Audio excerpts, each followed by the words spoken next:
Sana pinaliwanag actually ni Pangulong Marcos, actually kalahati ng gastusin ng ordinaryong Pilipino on average para sa kalusugan, out of pocket pa rin niya.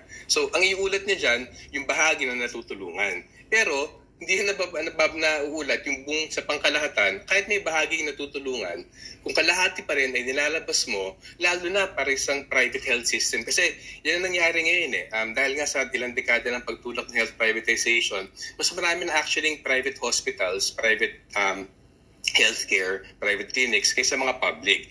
Yung problema, yung mga private clinic, dahil negosyo siya, on average, 3 hanggang 4 na beses yung laki ng gasto sa private clinic kasi may tubong nakapatong dyan kaysa doon sa public hospital. So, ibig sabihin yan, may PhilHealth nga. Pero malaking bagay ng PhilHealth gagamitin, chances are, ng isang may sakit sa isang private hospital na lumobo yung singil kasi nga privatized siya. Kaya ngayon, alam ko sa pinakahuling datos, kalahati na lang ang nasasagot ng gobyerno ng PhilHealth. Kalahati out of pocket pa rin sa Pilipino.